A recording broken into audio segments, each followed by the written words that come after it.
Good morning, guys. It's Andrea, the Bossy Diva, and I was talking to my neighbor yesterday, just yesterday actually, and I was telling her about y'all and this and the Bossy Diva and my video blog and my written blog and just the things that I want to do.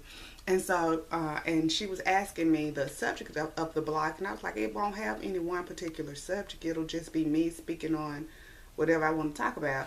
And so she was like, oh, you should talk about your weight loss. But everybody, not everybody, but most people, most of the outgoing people who have done what I've done in terms of losing weight, blog about it. And it's inspirational and I like it, but it's not something I'm interested in. I'm a lawyer by day. I don't want to do any legal blogging. But I will go ahead and talk very, briefly about it. Maybe my story can help somebody, and I'm all for that. So today is the 4th, May 4th, and it is the 3rd year anniversary of the day I had gastric bypass surgery, and so far I've lost.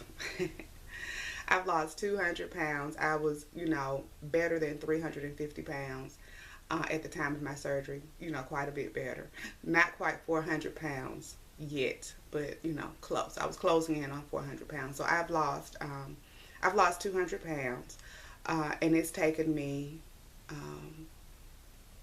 these 3 years, I'm at a point now where I maintain by exercise and watching what I eat, because initially it's a forced extreme portion control type of situation. Not only can you not eat much, but of what you can eat, your body only absorbs minimal amounts of the fat, calories, nutrients.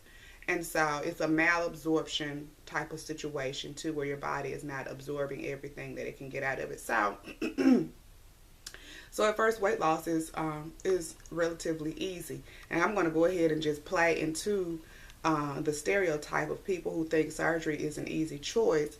You try that. Try doing that, and then come back to me and tell me how easy it is. It is not an easy decision to make, but when you have decided that you're going to be honest with yourself, which I had to do, I had to decide that I was going to be honest with myself. I have a natural, I guess, propensity toward carrying weight. I'm just not a naturally thin chick. And so I've always been, I don't know, thick, I guess. I have an hourglass shape. And so I think women with hourglass shapes, for the most part, I'm not a statistician or anything like that, but for the most part, run the risk of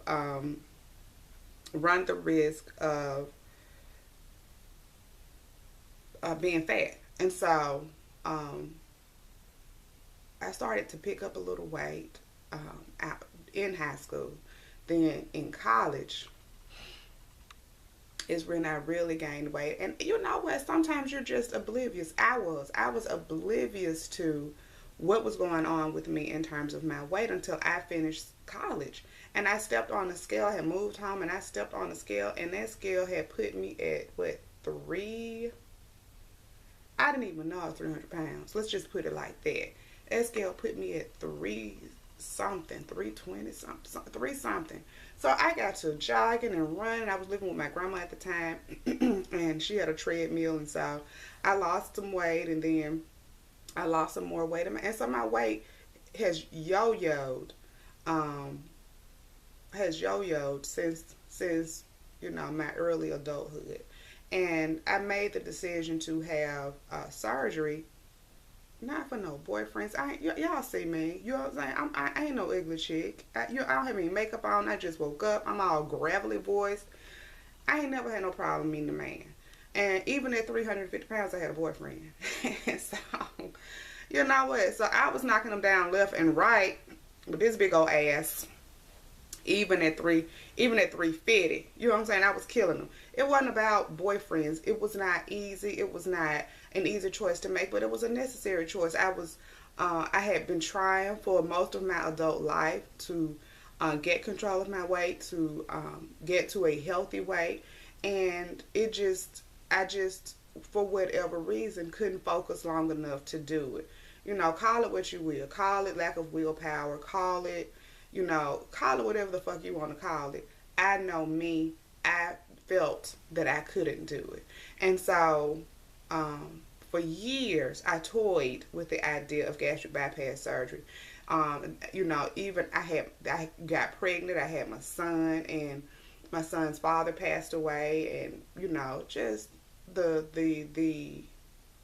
traumas of life was just kicking me around, y'all. And I just kind of lost control. I lost the ability to focus even long enough to lose 10 pounds, 20 pounds, 50 pounds. And so when I made that decision, I did it for myself. I did it for my son, especially after his father passed away.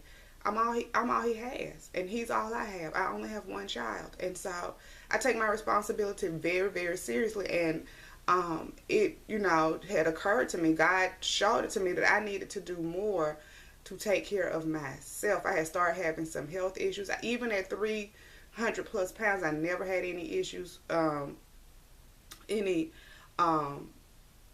in college, any issues. But I had started to, my blood pressure was up. My glucose levels. Things were happening, things were changing, and it was not changing for the good. So today is that anniversary.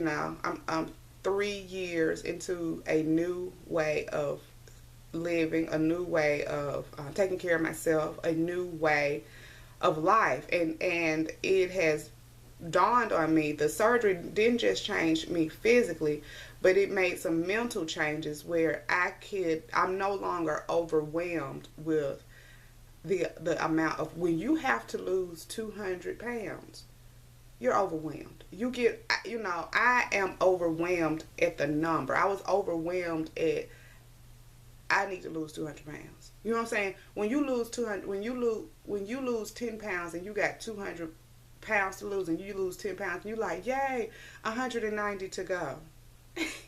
Y'all, it's more than a notion. And people who have never been fat, and then there are haters who are fat, who love to also tell you how easy it is. It's not easy. They put you through your paces. You have to go and then begin to take care of yourself, whereas before you just wasn't that type of person.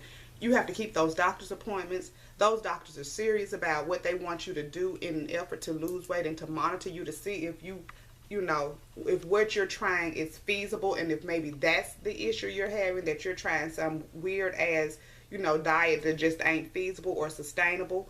And then you have to go see all types of psychiatrists and counselors, which was a good thing. And then you have to, then you have to have the surgery. I remember the day of my surgery was not a happy day for me. I was scared to death. I was scared. And I remember I spent that night at my mom's house because she was going to have to keep my son. And it was 3 years ago, so my baby was 5. And I am walking out of the door. My friend is going to take me to the hospital. My mom and my aunt were coming later. And I had not even discussed it with my mother, but I had drawn up a will. I'm an attorney. So I had drawn up my will. I had talked to my brother about if anything happens to me, I have a life insurance policy. Get my son, raise my son, tell him I love him. That's easy. You know what I'm saying? Yeah, it's easy when you're the type of motherfucker who don't think like that. It's easy when you're a selfish motherfucker and you think surgery is just for you. So, no, it was not easy by any stretch of the imagination. I remember walking out of my mom's house to get in the car, and I kissed her. My mom and I, we don't have we have a good relationship, but it's not a smoochy, lovey, huggy, oh, I love you, mommy type of, it's not sappy. And so she's my homegirl, but she's my mom. And so when I walked out the door, I kissed her on the cheek real quick. It was real quick. And I was like, Mama, I love you. If anything happens to me, Demetrius knows to get Joshua. And I just walked the door. I didn't give her a chance to react. And I saw a look come across her face, and she was worried. Y'all, it's not easy. So it was not a happy day. It was not a good day. I went, I got measured, I got weighed. They put me on a gown. They started an IV. Shit was getting real for me, y'all. I had been praying. I was scared. My first and foremost concern, getting so full right now, was my baby, and how if anything happened to me, Steve was already gone. And I was just like, Lord, don't. Please, Jesus, please, please, please. And even when you get confirmation that you've made the right decision and you've done the right thing, you're still scared going in. And so I guess, I was scared. I'm not guessing I was scared. I was petrified. And so, but I was even more afraid of not doing it. I was even more afraid. I wasn't trying to get no boyfriends and get no man and get all this other old shit. I had boyfriends and men. I had stopped talking to all my boyfriends in preparation for my surgery, because niggas will try to talk you out of doing something that they think is going to make you too good for them. So I had stopped talking to them. And I say them because I wasn't committed to anybody in particular. So I stopped talking to all them hoes. And then so it wasn't about that, but I was afraid to not do it. I was afraid of, Josh was an only child. I'm never married. And so I want Joshua to be free to live his life. I want to, I don't want to need Joshua to come see me. I don't want to need Joshua to come bring me money. I don't want to need Joshua to come hoist my ass out of bed and, take care of me. I want to be able to do that. I want to be autonomous until the day I close my eyes when I'm an old lady. And, I want to be healthy and strong until the end. I want him to be free to go live his life. He doesn't have siblings to spread that shit around to. So I don't want him to have to do it. And so I'm rambling, but y'all, it's just, I think back over who I used to be. And I loved her. I did. I loved her. I loved her. But she had been through a lot, y'all. She had been through a lot. And as a new person that I am, I celebrate her. I celebrate how wonderful God is. I celebrate how resilient that chick is, and how, she came out of the surgery and, everything was fine. It went textbook. I got up. It was hurt. It was kind of painful. And I got up and walked around a little bit, and I went home and saw my son. And, I didn't want to be an embarrassment to him. I didn't want to be a burden to him. And here I was taking a step in a direction that would not just benefit me, not just make me slimmer, but would help my son live the best life he could live. Help me live by me living my best life. People don't understand. I used to tell Joshua's dad this all the time. Your life is not your own, especially when you have children. You have an affirmative duty. You have an obligation to see about yourself and take care of yourself. So to all of those who was like, oh, that was easy, that was an easy choice, that was an easy decision, you know what, suck my dick. No, it was not.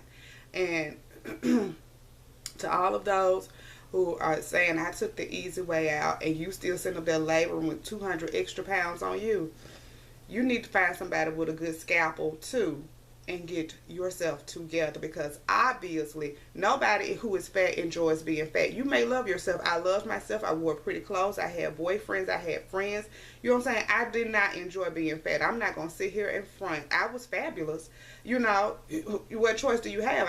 I have good taste in clothes and good taste in shit. So I had pretty shit, but I didn't feel beautiful. And you know what I'm saying? And I was beautiful, but I didn't feel beautiful. When you're carrying around a whole other person, it's just kind of hard to feel gorgeous. And so, be honest with yourself, be real with yourself. If you can walk it off, run it off, and do it on, do it on your own, you and Weight Watchers or Jenny Craig or whatever you decide to do, then good.